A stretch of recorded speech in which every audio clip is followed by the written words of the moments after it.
नमस्कार, हमारे IGNOU audio books channel पर आपका स्वागत है। इंदिरा गांधी राष्ट्रीय मुक्त विश्वविद्यालय, school of engineering and technology SOET, bachelor of science applied science energy BSc semester I, BHD AE 182 Hindi भाषा और संप्रेषण, खंड 1 हिंदी भाषा और संप्रेषण I, इकाई 2 हिंदी की वर्ण व्यवस्था, स्वर एवं व्यंजन।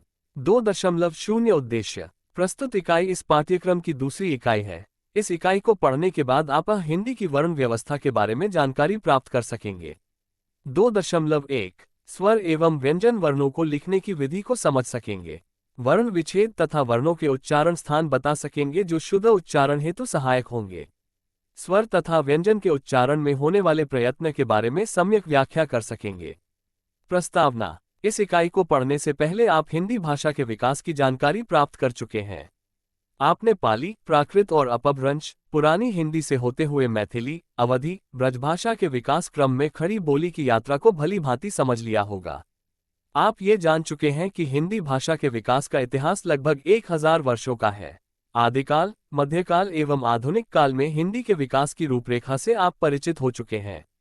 इस इकाई में हम हिंदी की वर्ण व्यवस्था के अंतर्गत स्वर एवं व्यंजन वर्णों के विभिन्न पहलुओं से आपको परिचित कराने जा रहे हैं। आप जानते हैं कि जिसके द्वारा मनुष्य अपने मन के विचार व्यक्त करता है उसे भाषा कहते हैं। अर्थात मनुष्य अपने मन के विचारों एवं भावों को भाषा के माध्यम से व्यक्त करता है। हम संकेतों से भी अपनी बात कह सकते हैं या सुन सकते हैं, लेकिन इसे भाषा मानना उचित नहीं होगा। भाषा शब्द की व्युत्पत्ति हो तो स्पष्ट पता चलता है कि यह संस्कृत की भाष धातु से उत्पन्न है। संस्कृत में भाष का अर्थ कहना या बोलना होता है। अतः आप कह सकते हैं कि भाषा मन के भावों और विचारों के आदान प्रदान का माध्यम है। भावों और विचारों के आदान प्रदान हेतु जब हम बोलने का सहारा लेते हैं तो यह मौखिक भाषा कहलाती है, लेकिन अपने विचारों और भावों को लिखकर प्रकट किया जाए तो उसे लिखित भाषा के रूप में जाना जाता है। मौखिक रूप की तुलना में लिखित रूप भाषा को अधिक स्थायित्व प्रदान करता है। लिखित भाषा चाहे वो शिलालेख पर हो, ताड़पत्र, भोजपत्र, ताम्रपत्र अथवा कागज पर छपे अक्षरों के रूप में हो, लंबे समय तक सुरक्षित रहती है। मनुष्य के मुख से निकलने वाली वाणी को दीर्घकाल तक सुरक्षित रखने के लिए हमें भाषा के लिखित रूप का प्रयोग अनिवार्य प्रतीत होता है। ध्वनि संकेतों की व्यवस्था के रूप में भाषा जानी जाती है। इन्हीं ध्वनि संकेतों के लिए मनुष्य वर्णों का सहारा लेता है। समय की गति के साथ साथ ये संकेत चिन्ह भी बदलते रहते हैं। कहना न होगा कि भाषा वाक्यों से बनती है तो वाक्य पदों से सृजित होता है और पदों के लिए वर्णों का होना अत्यंत आवश्यक है। आइए इस इकाई में हम वर्णों के विविध संदर्भों पर विचार करते हैं। 2.2 वर्ण और लिपि। वर्ण के कई अर्थ हैं। पदार्थों के लाल, काले आदि भेदों के नाम यानी रंग के अर्थ में वर्ण प्रयुक्त होता है। ब्राह्मण, क्षत्रिय, वैश्य और शूद्र जाति के संबंध में भी वर्ण का प्रयोग होता है। भेद, प्रकार, रूप, सूरत आदि अर्थों में भी वर्ण का हम प्रयोग करते रहते हैं। लेकिन यहाँ वर्ण से हमारा आशय है अकार आदि अक्षरों के चिन्ह अथवा संकेत। वर्ण अक्षर भी कहलाता है। कभी आपने सोचा है कि वर्ण को अक्षर क्यों कहा जाता है? यह इसलिए कि वर्ण नित्य, अविनाशी, सदा एक सा बने रहते हैं। अक्षर ब्रह्म होते हैं। बहरहाल वर्ण को हम रचना की दृष्टि से अंग्रेजी के अल्फाबेट या लेटर के अर्थ में समझाना चाहते हैं। भाषा की सबसे छोटी इकाई वर्ण है और यह ध्वनियों के उच्चरित और लिखित दोनों रूपों के प्रतीक है। अर्थात भाषा की वो छोटी से छोटी ध्वनि जिसके खंड न हो सके, वर्ण कहलाती है। लिखित भाषा को स्थायित्व प्रदान करने में वर्णों की भूमिका सर्वाधिक है। जैसा कि उल्लेख किया जा चुका है, वर्ण सांकेतिक होते हैं। किसी भी ध्वनि के लिए संकेत होता है। क्या आपने कभी इस मुद्दे पर सोचा है कि आपकी उच्चरित ध्वनि या ध्वनियों के लिए कोई विशेष संकेत क्यों होता है? इसका उत्तर जानने के लिए आपको लिपियों का विकास जानना आवश्यक है। यहाँ बस इतना जान ले कि हिंदी वर्णों को मूलतः देवनागरी लिपि में लिखा जाता है। देवनागरी या दूसरा नाम नागरी भी है।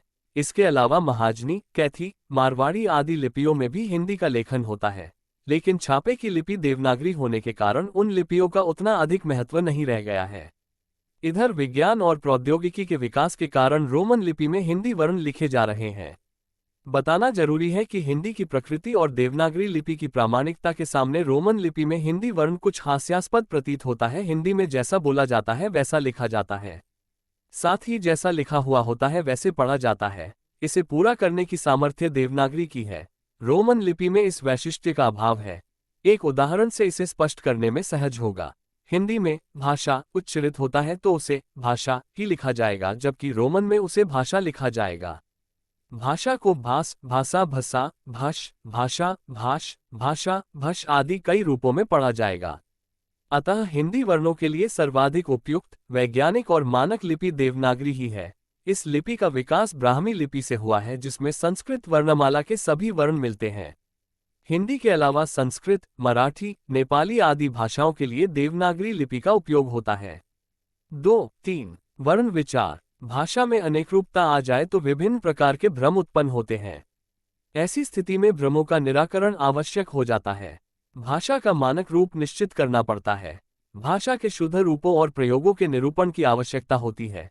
इसके लिए व्याकरण शास्त्र हमारी सहायता करता है। व्याकरण से ही भाषा के नियमों का परिचय मिलता है। भाषा का एक स्थिर रूप बनाने में व्याकरण का महत्व अस्वीकारा नहीं जा सकता है। भाषा के शुद्ध बोलने, लिखने, पढ़ने और समझने के नियमों का ज्ञान जिस शास्त्र से होता है उसे व्याकरण कहते हैं। इसलिए प्रत्येक भाषा का अपना व्याकरण होता है। भाषा को व्यवस्थित तथा मानक रूप प्रदान करने वाला शास्त्र व्याकरण है।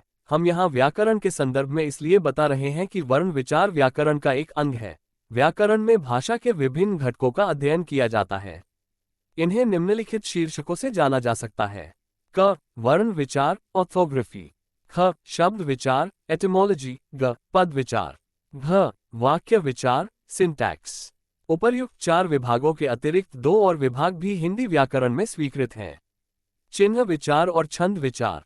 आइए अब हम वर्ण विचार, ऑर्थोग्राफी के क्षेत्र के बारे में चर्चा करें। वर्ण विचार जिस विभाग में वर्ण अथवा अक्षरों के आकार, उच्चारण और उनके मेल से शब्द निर्माण की चर्चा होती है उसे वर्ण विचार कहा जाता है। वर्णों अथवा अक्षरों का स्वतः उच्चारण होता है। स्वर अपनी प्रकृति से अक्षर होते ही हैं, लेकिन व्यंजन वर्णों में भी रहते हैं। जैसे अ वर्ण क के साथ मिलकर क बनता है। ध्यान से देखा जाए तो वर्ण विचार शुद्ध भाषा प्रयोग के लिए परम आवश्यक ही नहीं, सर्वप्रथम विभाग भी है। वर्णों को पहचानने के लिए जो कल्पित चिन्ह या संकेत निर्धारित होते हैं, उनके आकार एवं उच्चारण आदि के बारे में जानकारी हासिल करना जरूरी है। इस संदर्भ में एक सवाल उठता है कि ऐसी जानकारी से भाषाई शुद्धता का क्या संबंध है? लता एक शब्द है। वर्ण विचार करें तो ये केवल 2 वर्णों से बना शब्द नहीं, बल्कि लू, आ 4 वर्णों के मेल से बना शब्द है। अतः बिना वर्ण विचार की समझ से व्याकरण तथा भाषा की सही जानकारी नहीं हो सकती है। वर्ण विचार के अतिरिक्त शब्द विचार, पद विचार और वाक्य विचार भी भाषा तथा व्याकरण के अन्य घटक हैं। शब्दों की व्युत्पत्ति, रचना तथा भेद आदि के नियमों का उल्लेख शब्द विचार के अंतर्गत होता है, तो पद भेद, रूपांतर एवं प्रयोग संबंधी नियम, पद विचार एवं वाक्य भेद, वाक्य के अंग उपांग आदि पर विचार वाक्य विचार के अंतर्गत किया जाता है। इसी तरह पूर्ण विराम, अल्प विराम, कोलोन, सेमीकोलोन, डैश, अर्ध विराम, कोष्ठक आदि चिन्हों का प्रयोग चिन्ह विचार के अंतर्गत है। छंद विचार में छंद के नियम आदि मालूम होते हैं, लेकिन इसका संबंध केवल पद्य से है। इन विषयों में यदि आपकी रुचि हो और अधिक जानकारी प्राप्त करनी हो तो आप कोई भी भाषा विज्ञान की स्तरीय पुस्तक पढ़ सकते हैं। 2.4 वर्णमाला। वर्णों के समूह को वर्णमाला कहते हैं। प्रत्येक भाषा में सारे वर्णों के क्रमबद्ध समूह होते हैं। हिंदी में भी वर्णों अथवा अक्षरों के समूह क्रमबद्ध रूप में पाए जाते हैं। हिंदी वर्णमाला का मानक रूप निम्नलिखित है। स्वर, अनुस्वार, विसर्ग। 3 व्यंजन, अ आ ई उ री ए ओ आ। 31 क ख ग घ अ च छ ज झ ञ ट ठ ड ध अन त थ द ध न अंतस्थ। ऊष्म, संयुक्त व्यंजन, आगत वर्ण, विशेष व्यंजन। बोध प्रश्न 1 प फ ब भ म य र ल व श श स ह क्ष त्र ज्ञ श्र औ ज फ अर्ध। 2.4.1 स्वर, वर्ण, वावल। आपको स्मरण होगा कि स्वर उन्हें कहते हैं जो व्यंजनों के उच्चारण में सहायक होते हैं और जिनका उच्चारण आपसे हो सकता है। इसके पहले उल्लेख किया जा चुका है कि अ आ ई उ री ए ओ और 11 वर्ण स्वर के अंतर्गत आते हैं। देवनागरी में कुछ और वर्ण हैं जो हिंदी शब्दों में नहीं आते हैं, जैसे री, ल। संस्कृत और एक आध भारतीय भाषाओं में इन वर्गों का प्रयोग कभी कभार मिल जाता है। हिंदी में प्रयुक्त 11 स्वर वर्णों में ए, ओ पर ध्यान दें तो स्पष्ट हो जाएगा कि I equals a, I equals a, O equals ओ एवं औ इक्वल्स ओ स्वर बनते हैं। हिंदी भाषा में ए, ओ और ओ स्वरों के दो उच्चारण होते हैं, जिनमें एक साधारण और दूसरा असाधारण है। एक, ऐक्य, मोटा और कौवा शब्दों में ओ और ओ का साधारण उच्चारण होता है, परंतु इक्का, ऐसा, मोहल्ला और चौसा शब्दों में उनका उच्चारण असाधारण है। ए और ओ का जहां असाधारण उच्चारण होता है, वहां इनके बदले ई और ओ भी लिखते हैं। ए और ओ स्वरों के साधारण ई और औ तथा असाधारण उच्चारण ऐ और अव होते हैं। ए और ओ को अंग्रेजी में डिप्थॉन्ग और ए और ओ को ट्रिप्टोंग कहते हैं। यह इसलिए कि पहले दो अक्षरों में दो स्वरों का और पिछले दोनों में तीन स्वरों का एक साथ उच्चारण होता है। 2.4.2 व्यंजन वर्ण कॉन्सोनेंट। जिन वर्णों का उच्चारण स्वरों की सहायता के बिना नहीं हो सकता है वे व्यंजन वर्ण कहलाते हैं। उच्चारण की सुविधा के लिए व्यंजनों में लगा मान लिया जाता है। जब कार नहीं लगा रहता है तब व्यंजनों के नीचे तिरछी रेखा लगा देते हैं जिसे हलंत कहते हैं। जैसे कु, म, लू, वर आदि। आपने वर्णमाला उपशीर्षक के अंतर्गत व्यंजन वर्णों का परिचय प्राप्त किया है। इन वर्गों में 5 वर्ण क, च, ट, त, प के नाम से जाने जाते हैं। प्रत्येक वर्ग के अंतर्गत 5-5 वर्ण होते हैं। आइए फिर से व्यंजन वर्णों को उनके वर्गानुसार देखें। क वर्ग क, ख, ग, घ, आग, च वर्ग च, छ, ज, झ, न्य, ट वर्ग त वर्ग। प वर्ग ट, ठ, ड, ध, अण, त, थ, द, ध, न, प, फ, ब, भ, म इन 5 वर्गों के पंचमाक्षरों सानुनासिक है। ध, न्य, अण, न और म में निक्सुर उच्चारण रहता है। ये अनुस्वार और विसर्ग भी व्यंजन के अंतर्गत हैं। इनके अतिरिक्त य, र, ल, व, श, स, ह व्यंजन वर्ण में समाहित हैं। क्ष, त्र, ज्ञ और श्र संयुक्त व्यंजन कहते हैं क्योंकि क, क्ष, अर इक्वल्स त्र, ज, न्य इक्वल्स ज्ञ के मेल से ये वर्ण निर्मित हुए हैं। हिंदी में अर्ध विशेष व्यंजन के रूप में परिचित हैं। अन्य भाषाओं के प्रभाव से हिंदी में आगत वर्ण भी हैं, जैसे डॉक्टर, बाजार आदि शब्दों में ओ, ज आदि ध्वनियां श इक्वल्स और। ऊपर कहा गया है कि अनुस्वार और विसर्ग की गणना भी व्यंजनों में ही होती है, लेकिन ऐसा क्यों? यह इसलिए कि इनके उच्चारण में भी स्वर इनके पहले और दूसरे व्यंजनों के पीछे आता है। प्रायः देखा जाता है कि अनुस्वार छ, न्य, अन, न, म व्यंजनों का और श, सु, अन और र का रूप धारण कर लेता है। इसलिए ये दोनों व्यंजन ही माने जाते हैं। जैसे मुग को मुंगेर, दुस्साहस को दुस्साहस भी लिखा जाता है। योजक चिन्ह डॉट। अब तक व्यंजन के बारे में आपने जो सीखा उसे निम्नलिखित सार रूप में कहा जा सकता है। जिन वर्णों के उच्चारण में वायु रुकावट या घर्षण के साथ मुंह से बाहर निकलती है उन्हें व्यंजन कहते हैं। व्यंजनों का उच्चारण हमेशा स्वर की सहायता से होता है। ककार से लेकर मकार तक 25 व्यंजन हैं। य, र, ल और व अंतस्थ है। श, स और ह ऊष्म है। अनुस्वार और विसर्ग 2 वर्ण हैं। 2 विशेष व्यंजन हैं ई और ध। संयुक्त व्यंजन क्ष, त्र, ज्ञ, श्र 4 हैं, लेकिन इन्हें अलग से गिनाने की आवश्यकता इसलिए नहीं है क्योंकि ये 2 व्यंजनों के मेल से बने हुए होते हैं। इसी तरह आगत व्यंजन ओ और ज या फ 2 हैं। अतः हिंदी में कुल 37 वर्ण हैं। अगली इकाई में आपको स्वर के प्रकार ह्रस्व, दीर्घ तथा संयुक्त से परिचित कराया जाएगा। 2.5 वर्ण लिखने की रीति। नागरी या देवनागरी लिपि में हिंदी लिपि लिखी जाती है।